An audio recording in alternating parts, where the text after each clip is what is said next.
waktu itu kita pernah mencap IPB itu sebagai kampus yang paling diverse di Indonesia.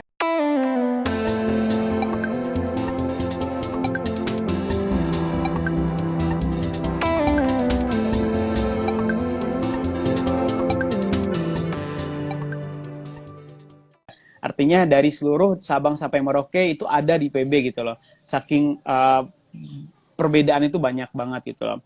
Gitu. Dan pasti mungkin Awan juga udah tahu kalau IPB itu ada asrama 1 tahun gitu loh. Nah, Iya, asrama ada. setahun. Nah, kita waktu Abang dulu, mungkin pandemi sekarang nggak ada. Yang di Abang dulu 2017 kita sekamar 4 orang sama berbagai macam kalangan, berbagai macam teman-teman, satu gedung dengan teman-teman yang banyak dari Sabang sampai Merauke, dari barat, dari timur, dari Jakarta, Sumatera, Kalimantan, semuanya ada. Jadi ini tempat yang cukup unik menurut Abang untuk kita bisa menyesuaikan diri lah untuk menjadi orang yang lebih dewasa. Pasti kita harus membutuhkan lingkungan yang bisa mendewasakan kita juga gitu loh. Dan menurut Abang IPB tempat yang sangat baik untuk teman-teman bisa improve dirinya juga. Baik Bang, berarti ini Bang, kan di IPB ini juga banyak nih yang dengar-dengar ada desus-desus mistos, entah apa gitu. Ini kita buktiin kebenaran sih Bang, katanya sih dengar-dengar juga dari orang IPB itu khusus anak IPA aja sih Bang katanya. Itu fakta atau bukan sih Bang? Untuk khusus saintek tadi bilang Kalau gitu Bang. Kalau itu mitos ya. Kalau misalkan ditanya mitos atau fakta itu mitos. Jadi nggak hanya anak IPA yang bisa kuliah di IPB gitu loh. Yang jurusan IPS, SMK, agama pun juga bisa kuliah di IPB gitu. Tapi ada syaratnya juga. Karena memang mungkin IPB sendiri itu kampus yang berlabelkan science ya. Yang jadi jurusan-jurusan itu mayoritas itu emang jurusan-jurusan IPA. Walaupun ada jurusan IPS, tapi jalur masuknya itu ada satu jalur masuk yang khusus anak IPA aja, contohnya SNMPTN. Kalau dari jalur SNMPTN, itu cuma bisa masuk ke IPB dari jalur IPA aja. Nah, tapi kalau dari jalur SBMPTN kan nggak memandang status ya, nggak memandang Iya. kamu jurusan apa, nggak memandang kamu sekolahnya asalnya dari mana, bagus atau enggak, yang penting kualitas kamu bisa untuk terkualifikasi dengan IPB. Nah, makanya kalau dari jalur SBMPTN, ngambilnya itu SBMPTN atau UTBK Saintek, kalau enggak IPC gitu loh. Jadi baru bisa masuk ke IPB. Tapi kalau misalkan di sekolah vokasi IPB bisa kok dari jalur IPS gitu. Lagi nih Bang, dengar juga nih di IPB ini semua jurusan itu saintek sih Bang atau ada soshum nggak Bang? Kalau jurusan di IPB itu mayoritas saintek ya. Jadi kecuali sebenarnya ada fakultas di IPB itu fakultas ekonomi dan manajemen. Jadi itu fakultas bisa dibilang fakultas anak IPS. Tapi yang dipelajari itu sebenarnya berorientasi saintis gitu loh. Misalkan di sana tuh ada jurusan ekonomi, dan ekonominya itu walaupun ekonomi ilmu ekonomi atau ekonomi sumber daya pembangunan, tapi lebih berorientasi kepada saintisnya daripada sosialnya gitu loh. Jadi walaupun jurusan itu jurusan IPS, walaupun gelar itu bakal sama, sarjana ekonomi juga, tapi tentunya pasti bakal menerapkan konsep saintis atau ke science-nya itu lebih dimayoritaskan daripada sosialnya gitu, walaupun fakultasnya fakultas ekonomi dan manajemen gitu. Jadi ini juga menarik nih untuk anak kelas 12 yang ngerasa salah, aduh ngapa aku ngambil IPA gitu kan, kenapa nggak ngambil IPS gitu. Nah mungkin kalau kalian berubah pikiran pengennya itu di jurusan-jurusan IPS, bisa banget masuk IPB ke jalur SNMPTN tanpa harus ikut SBMPTN. Karena kalau kita SBMPTN kan kalian otomatis harus belajar lagi akuntansi, sosiologi, ekonomi, geografi, dan banyak mata pelajaran IPS yang harus kalian pelajari lagi dari awal kan.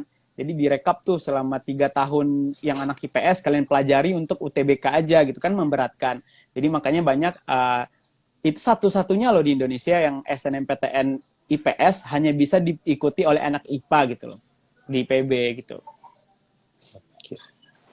Bang, lanjut poin berikutnya nih Bang.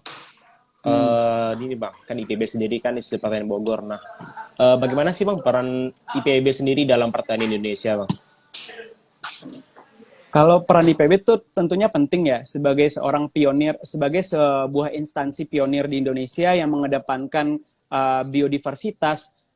Jadi sivitas-sivitas yang ada di IPB itu kayak sebenarnya kita punya tanggung jawab tersendiri gitu loh untuk memajukan pertanian di Indonesia. Entah itu pertanian secara spesifik maupun secara general. General dalam artian tuh sebenarnya kehutanan, perkebunan, perairan, peternakan itu sebenarnya masuk ke dalam pertanian. Jadi sebenarnya makanya mahasiswa IPB itu memiliki tanggung jawab sebenarnya untuk bisa meningkatkan kualitas dari pertanian di Indonesia. Peran itu sangat penting. Sebenarnya ada peran secara langsung sama nggak langsung. Contohnya, peran langsungnya kita sebagai lulusan mahasiswa IPB nantinya bekerja langsung di sektor itu.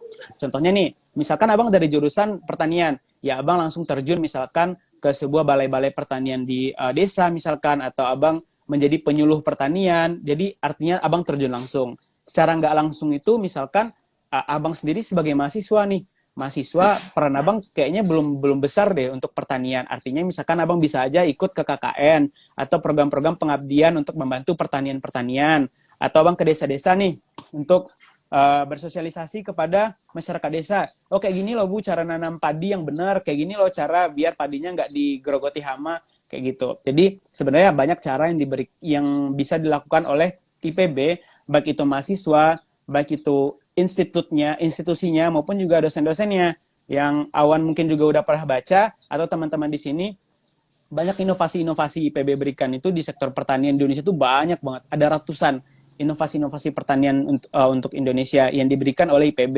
Nah itulah kan ada konsep Tridharma ya, pelayanan, pendidikan, sama pengabdian. Nah, IPB juga salah satunya itu memberikan pengabdian kepada masyarakat Indonesia. Dari sektor pertanian itu sangat besar sekali kontribusinya. Dari dosennya itu apalagi tuh, dari penelitian-penelitian IPB. Mungkin ada teman-teman pernah dengar apa namanya jagung warna-warni lah, Iya, ada itu. ataupun buah tanpa biji, dan itu banyak lah apa rekayasa genetika untuk Gitu, guys. pertanian yang diberikan oleh IPB gitu loh. Itu salah satu bisa dikatakan sebagai kontribusi terhadap Indonesia gitu.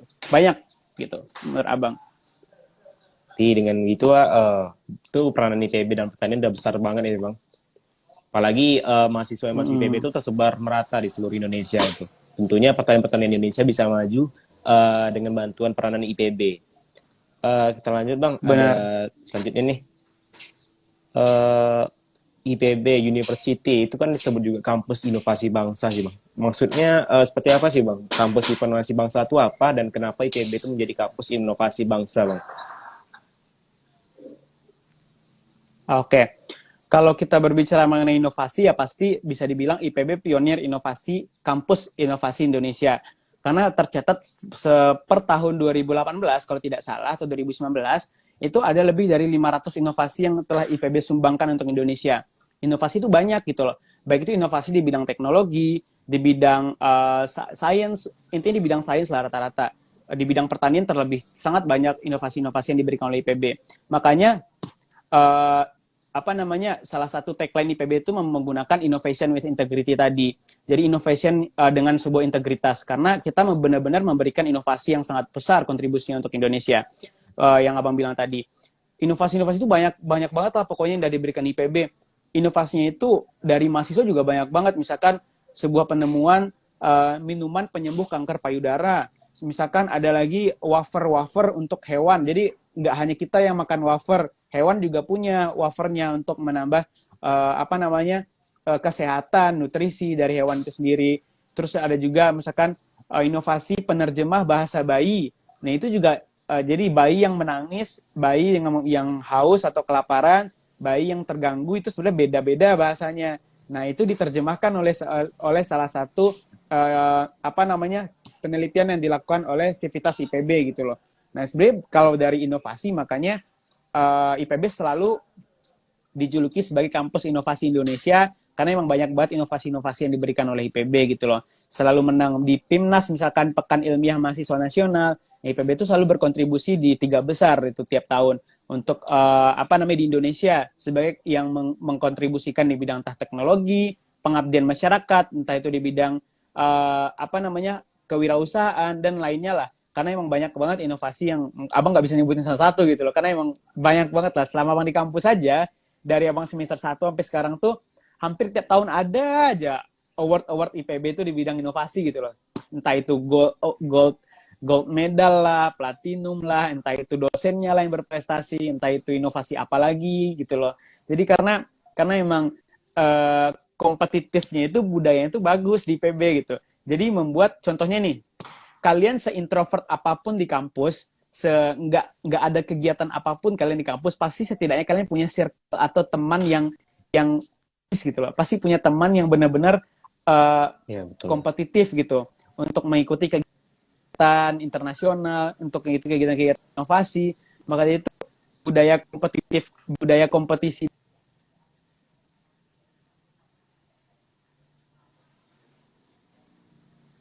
Maka teman-teman mungkin ada sedikit Jadi banyak gangguan gitu. jaringan dari Bang Bibul.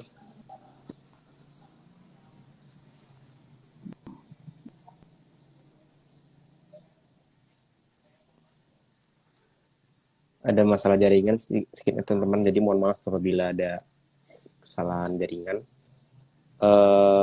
Baik Bang Bibul.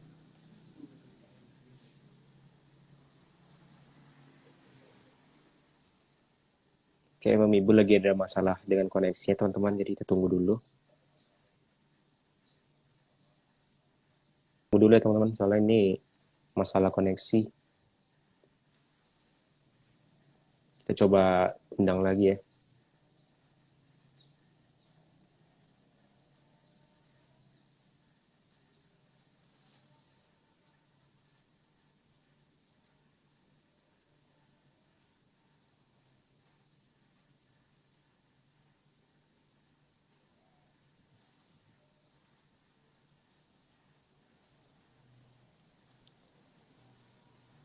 Oke teman-teman, tadi kan Bang Bibul udah menjawab beberapa poin-poin materi kita hari ini.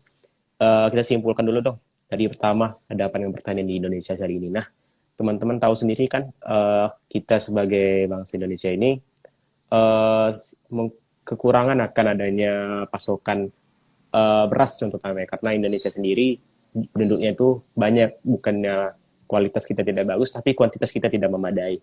Baik, ini ada Bang Bibulnya udah kembali bergabung. Yang dulu tadi ada nama IPB, ngapa bisa berubah? Nah itu dari Agrikultur Bogor University menjadi IPB University itu karena mendatangkan banyak keuntungan. Karena jadi segi nama itu lain arti lagi. Halo Bang. Bang Bibul udah bergabung ya teman-teman. Tadi ada masalah sedikit jaringan.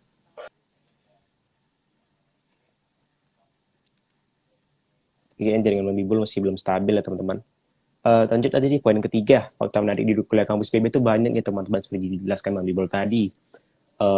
Mulai dari kita bilang tadi, kalau dibilang IPB itu banyak kesehatannya, itu termasuk dibilang juga bisa benar.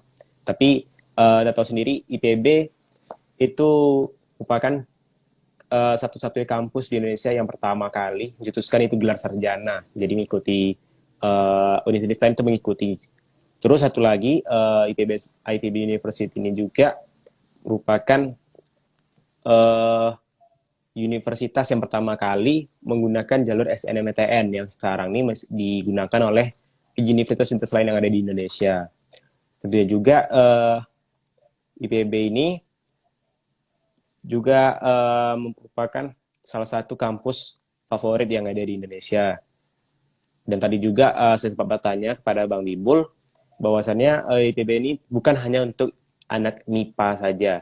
Jadi untuk anak IPS, bahasa maupun kelas sekolah SMK, jadi bisa masuk IPB melalui jalur SBMPTN. Namun untuk di jalur SNMPTN itu hanya anak MIPA itu. Apalagi teman-teman nih yang anak MIPA yang merasa nyesal tadi kata Bang Bibul karena udah kelas 12 pengennya ke ekonomi sih bilang.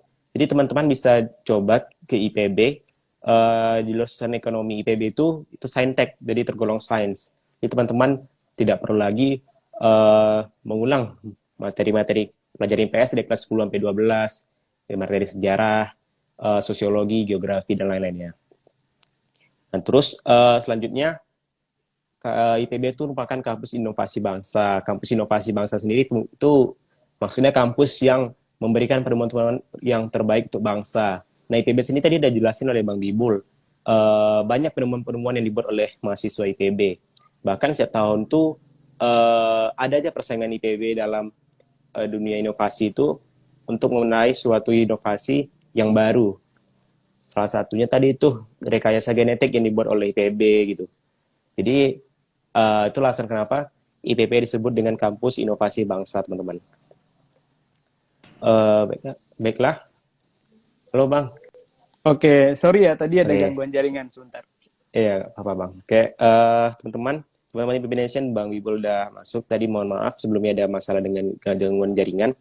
Kita lanjut nih Bang. Ada poin berikutnya nih.